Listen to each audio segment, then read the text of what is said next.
I'm standing in First National Bank, hands shaking, staring at Owen the manager's face as it drains of all color. I just said 5 words. 5 simple words that are about to destroy everything my family thought they knew about me. Owen's fingers fly across his keyboard, his eyes going wider with each number that pops up on his screen. He looks up at me like he's seeing a ghost. "Mr. Castellano," he whispers, "are you absolutely certain about this?" Behind me, I hear his secretary already reaching for her phone. In exactly 1 hour, my son Garrett will get a call that'll bring him to his knees. But right now, standing here in my threadbare jacket and 20-year-old shoes, I feel something I haven't felt in 3 years. Power. Dignity. Worth. You're probably wondering what 5 words could possibly shake up a family that badly. What could make a grown man's voice crack when the bank calls? What secret was big enough to hide for 43 years? The answer's going to shock you. But before I tell you what I said to Owen, before I reveal the numbers that made his jaw drop, you need to understand what my own flesh and blood did to me. You need to feel what I felt 3 nights ago when my daughter-in-law looked me dead in the eye and said the words that broke something inside me forever. See, I thought family meant something. I thought the years I spent raising my boy, working double shifts, sacrificing everything after his mama died, would count for something. I was wrong. Hi viewers, kindly tell us where you're watching from and what time it is. Warm welcome to the family. Enjoy the story. Let me take you back to 3 days before I walked into that bank. 3 days before those 5 words changed everything. I'm living in my son Garrett's house, squeezed into what used to be their storage room. They cleared out just enough space for a twin bed and a small dresser. The room still smells like cardboard and old paint. Every morning, I wake up to the sound of Vanessa, my daughter-in-law, sighing heavily in the kitchen. She doesn't know I can hear her complaining to Garrett about how long I'm staying. Or maybe she does know. Maybe she wants me to hear. I try to make myself invisible. I really do. I wash my own dishes immediately. I take showers at 5 in the morning so I'm not in anyone's way. I even started skipping breakfast because Vanessa made a comment about groceries costing more lately. At 72 years old, I'm tiptoeing around my own son's house like a criminal. But the worst part isn't the size or the cold shoulders. It's watching my grandkids, Bryce and Sienna, learn to treat me like I'm worthless. Bryce is 14 now and he won't even look at me anymore. Sienna's 11 and last week she asked her mama, loud enough for me to hear, why the old poor guy was still living with them. Vanessa didn't correct her. She just laughed. That's what breaks you, you know. Not the big dramatic moments. It's the small cuts, day after day until you're bleeding out and nobody even notices. Or worse, they notice and they just don't care. My own son sees it happening. Garrett's eyes will meet mine sometimes across the dinner table, and I'll see something there. Shame maybe. Guilt. But never enough to make him stand up to his wife. Never enough to tell her to stop. But 3 nights ago, everything came to a head in a way I never saw coming. Dinner 3 nights ago started like any other nightmare. Vanessa made pot roast, which used to be my favorite until I realized she only makes it to remind everyone how much food costs. We're all sitting around the table. Garrett's cutting his meat, eyes down like always. Bryce is on his phone even though there's a no phones rule that apparently only applies to me when I tried to check the news once. Sienna's pushing peas around her plate, making faces. I'm eating slow, trying to take up as little space as possible. Trying not to be noticed. That's when Vanessa starts. You know, Garrett, the Hendersons are looking at that beautiful retirement community over on Maple Street. She's talking to him but looking straight at me. They have such nice facilities. Activities every day. People your own age to talk to. My fork stops halfway to my mouth. Garrett shifts in his seat. That's nice, honey. I'm just saying, Vanessa continues, her voice getting that edge it gets. Some people know when it's time to stop being a burden on their children. Some people have dignity. The word hits me like a slap. Dignity. This woman who's never worked a day in her life, who drives a car I know my son can barely afford, is talking to me about dignity. Mom's just trying to help, Grandpa, Sienna pipes up, and my heart cracks a little more. They've taught her this. They've taught my grandbaby that helping means throwing away the people who raised you. I set down my fork carefully. My hands want to shake, but I won't let them. I appreciate the concern, I say quietly, but I'm fine where I am. That's when Vanessa's mask drops completely. Her face twists into something ugly, something I've seen growing for months but Garrett refuses to acknowledge. Fine? You call this fine? Living in our storage room, eating our food, using our water and electricity? Her voice rises with each word. When are you moving to that old folks' home, you wretched old man? The silence that follows is deafening. Even Bryce looks up from his phone. Vanessa's breathing hard like she's been holding that in for years. Maybe she has. Garrett's frozen, his mouth open but no words coming out. That might hurt worse than what she said. My son, my boy, sitting there like a statue while his wife calls me wretched. I stand up slowly. My chair scrapes against the floor, loud in the quiet. Excuse me, I say, and my voice sounds calm even though everything inside me is screaming. I walk to my little storage room and close the door. I can hear them arguing. Vanessa's voice sharp and defensive. Garrett's low and pleading, but not with conviction. Not like a man defending his father. Like a man trying to keep peace at any cost. Even if that cost is me. That night, lying in my twin bed surrounded by boxes they never bothered to move, I make a decision. The secret I've been carrying for 43 years suddenly feels like a weapon. Not one I wanted to use, but one I need to. I haven't told you yet why I've been living so simply. Why a man with my work history, my background, ended up in his son's storage room. It's not because I had to. That's the part Garrett doesn't know. That's the part nobody knows except my lawyer and the bank manager whose face I can't wait to see tomorrow. After Margaret died, something in me broke. She was the love of my life, my partner for 34 years. We met when I was just starting out in tech, back when nobody knew what computer programming really meant. She believed in me when I was just a kid with ideas and a borrowed computer. She stood by me through the failed startups, the 70-hour weeks, the years of barely scraping by. When my patents finally hit, when the money started coming in, Margaret didn't change. We lived in the same modest house.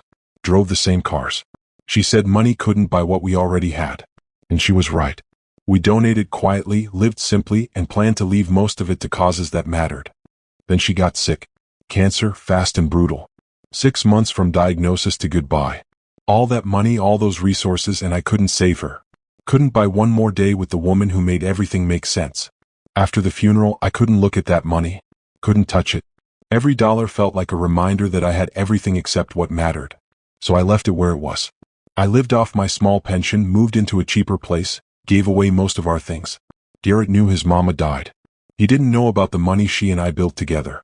I never told him because I wanted to see the man he'd become without it hanging over his head.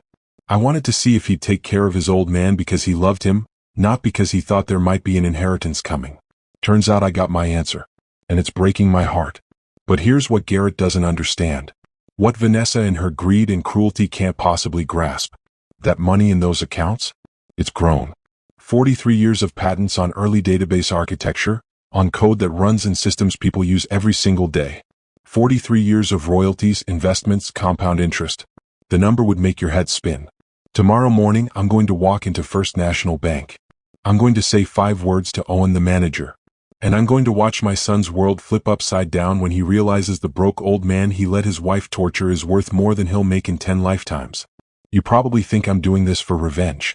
Maybe part of me is. But mostly, I'm doing it because I need them to see me. Really see me.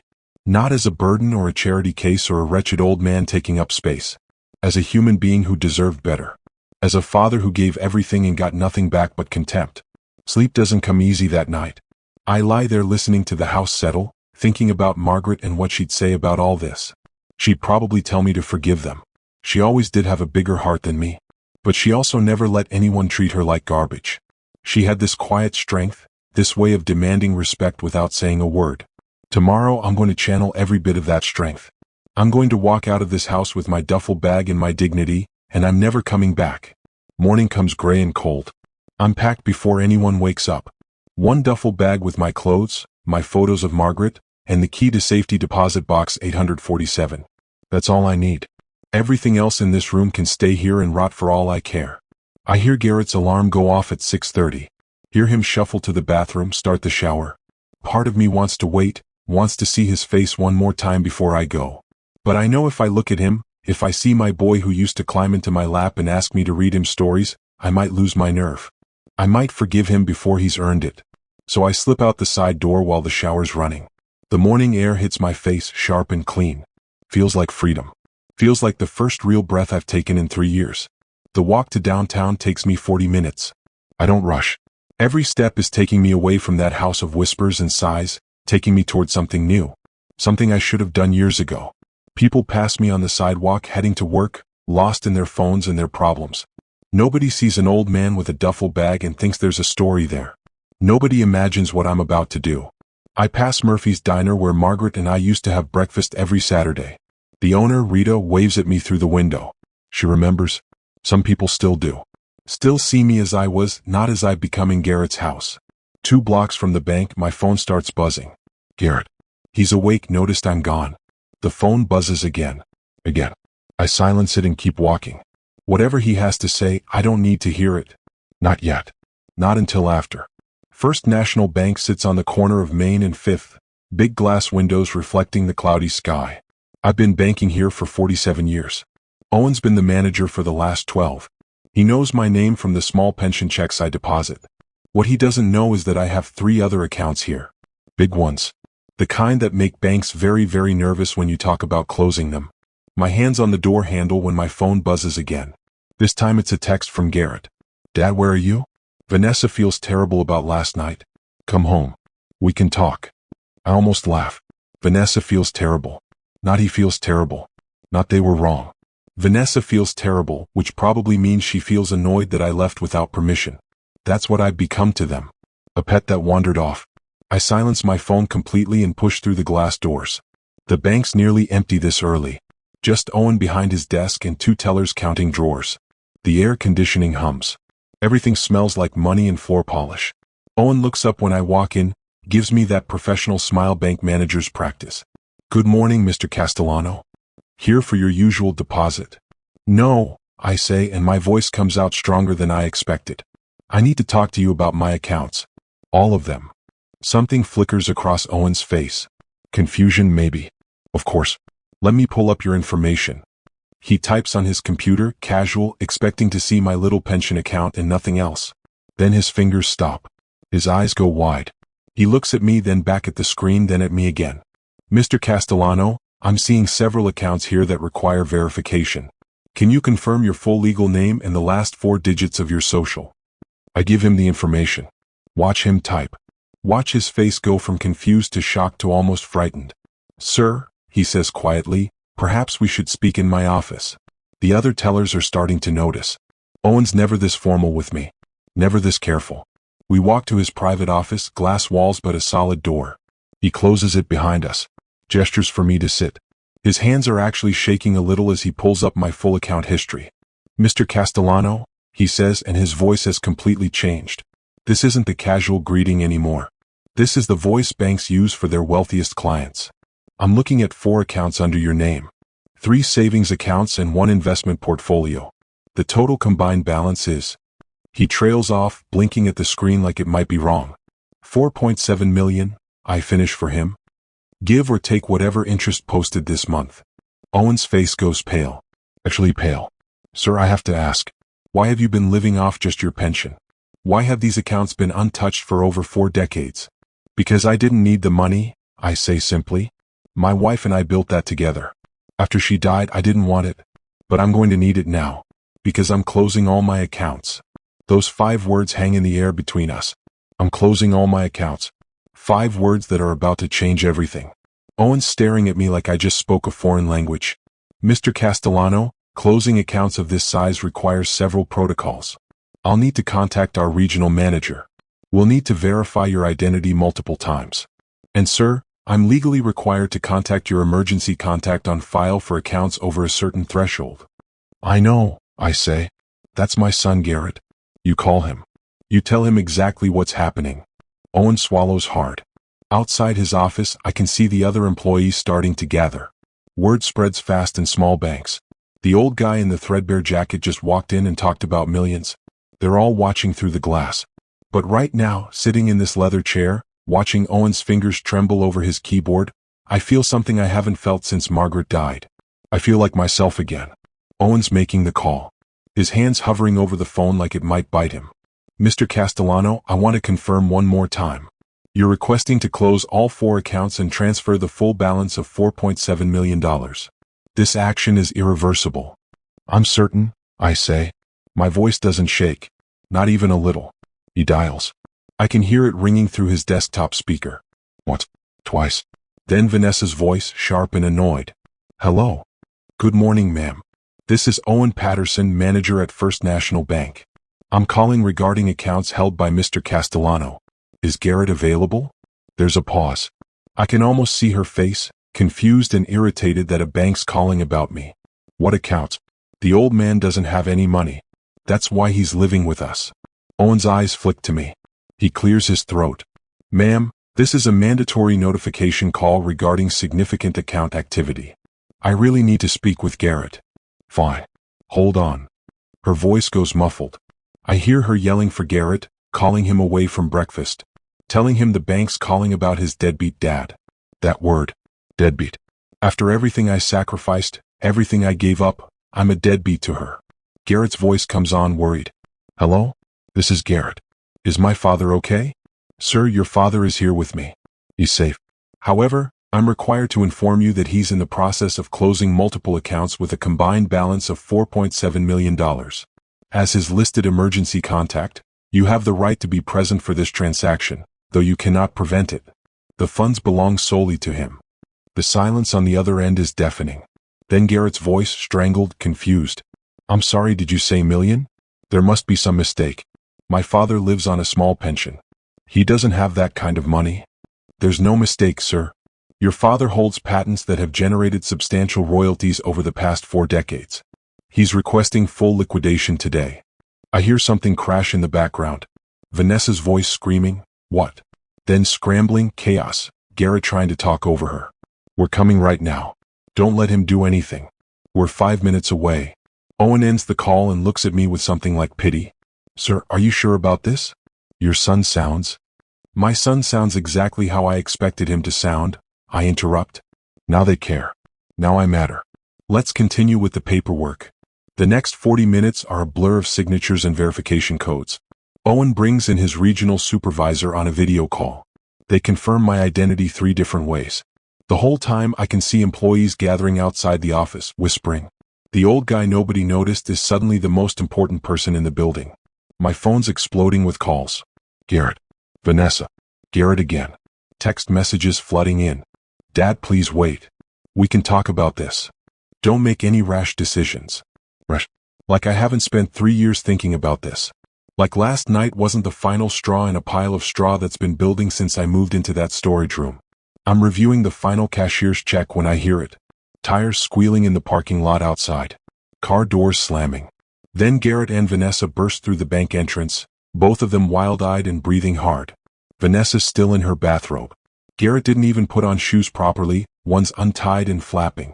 They spot me through the glass office wall. Vanessa's face transforms from panic to something calculating.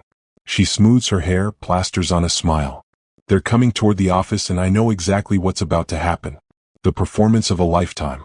The desperate scramble of people who just realized they threw away a fortune. Owen stands up as they reach the door. I'm sorry, but this is a private meeting. That's my father, Garrett says, his voice cracking. Please. I need to talk to him. I look at Owen and nod. Might as well get this over with. He opens the door and they spill inside, bringing the smell of desperation with them. Vanessa's eyes immediately go to the paperwork on Owen's desk, trying to see numbers, trying to confirm this isn't some cruel joke. Dad, Garrett starts and his hands are shaking. Dad, what's going on? The bank said something about millions? About patents. That's right, I say calmly.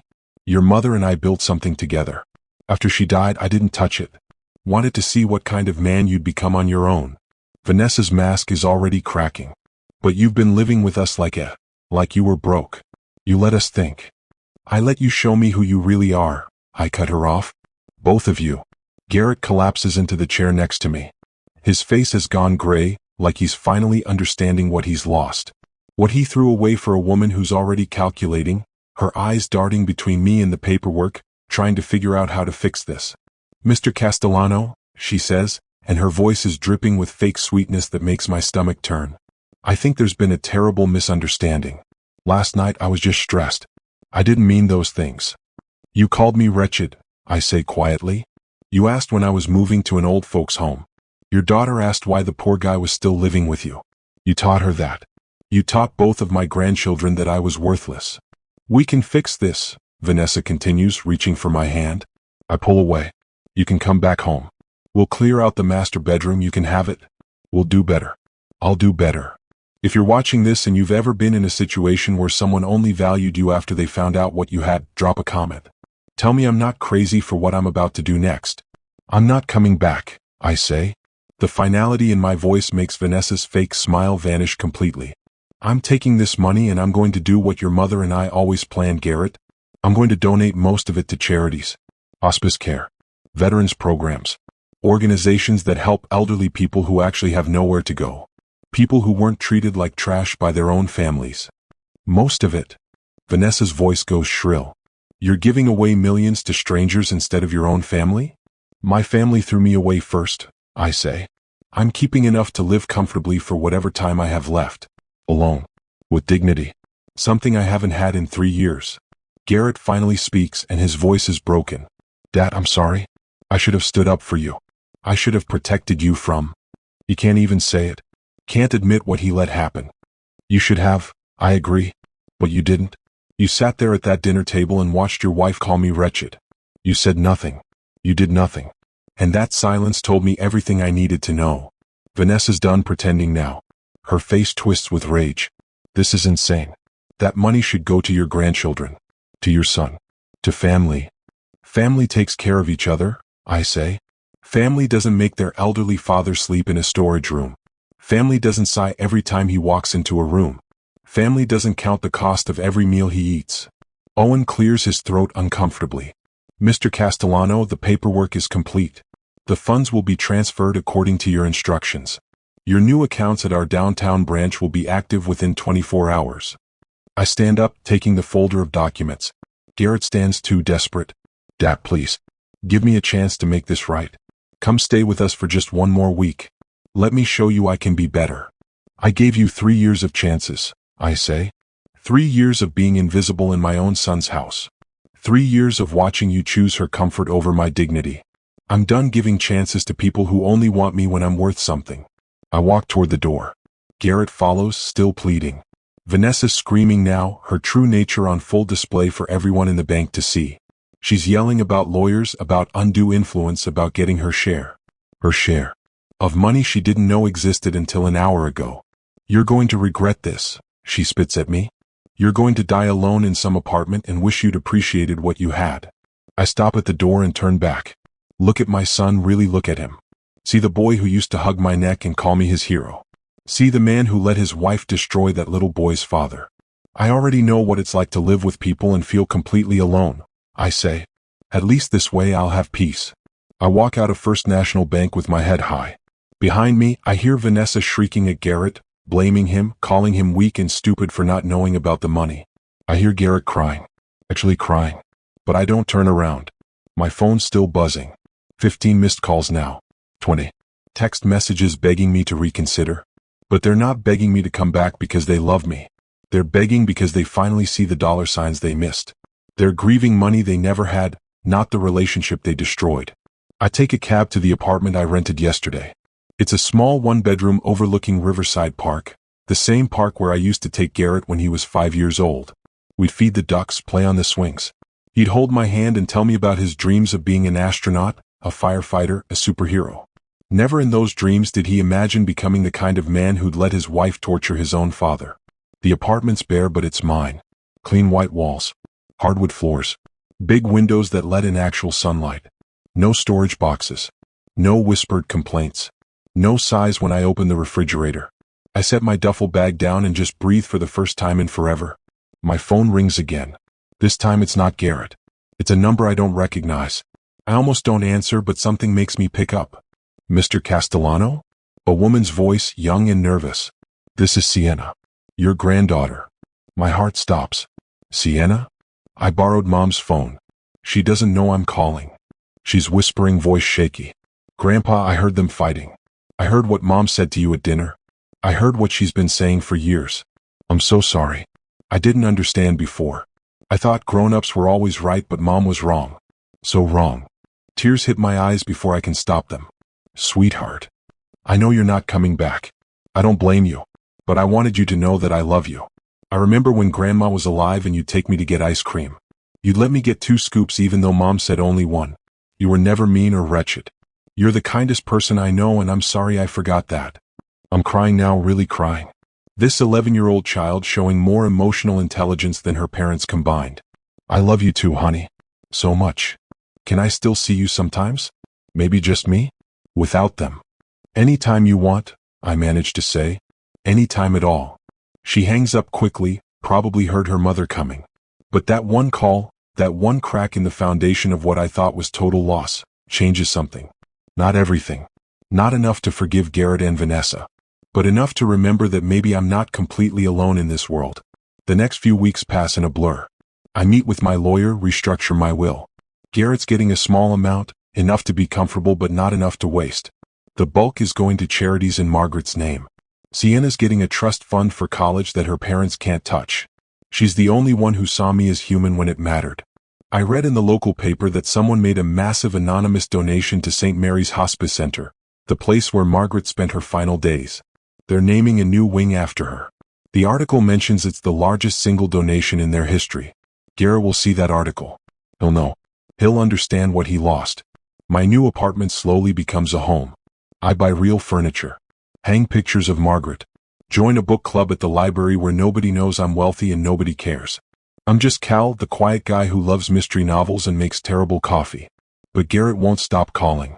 Every day, multiple times. The messages evolve from desperate to angry to sad and back to desperate.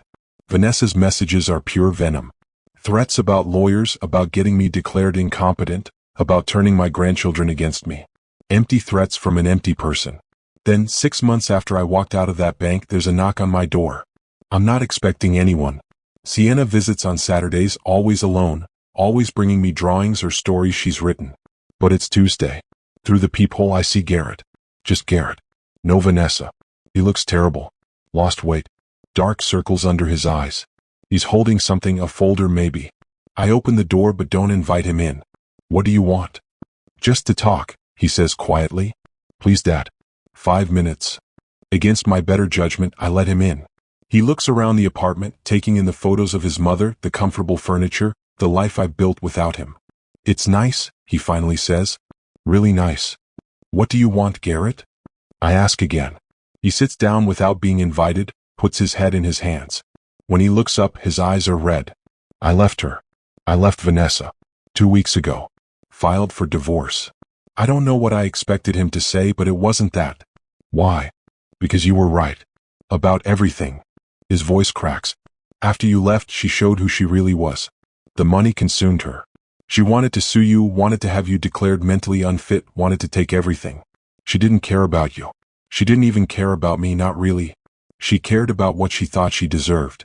And the kids. Joint custody. Bryce is angry at everyone.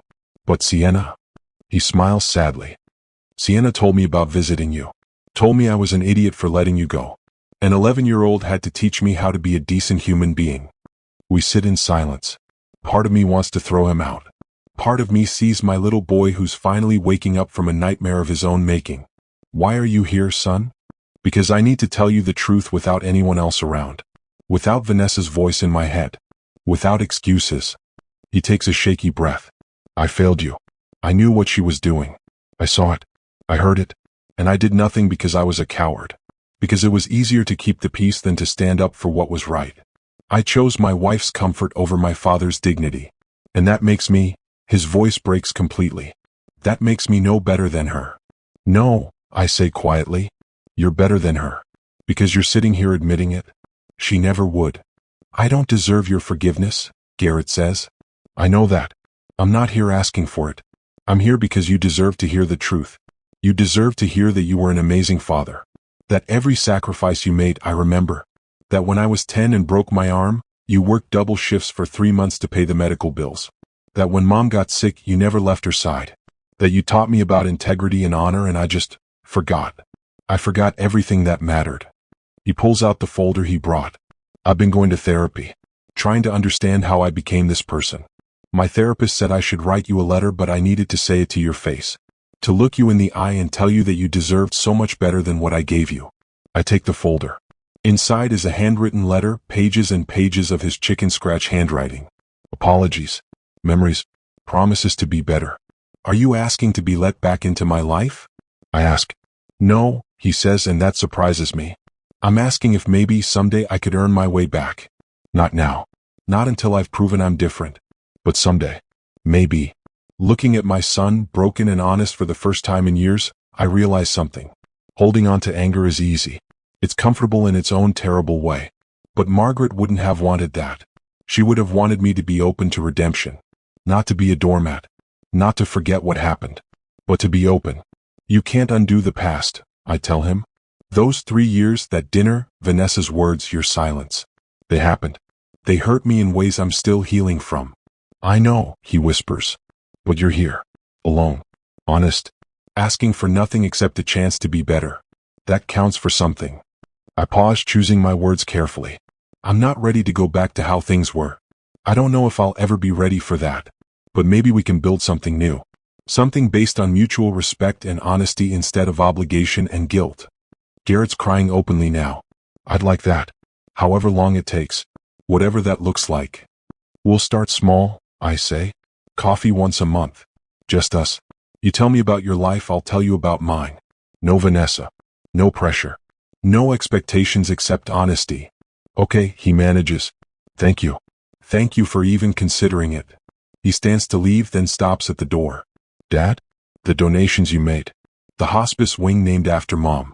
She would have loved that. You honored her memory better than I ever did. After he leaves, I sit with Margaret's photo in my hands. What do you think? I ask her picture like I've done 1,000 times since she died. Am I being stupid? Letting him back in? But I know what she'd say. She'd say that people deserve second chances if they truly change.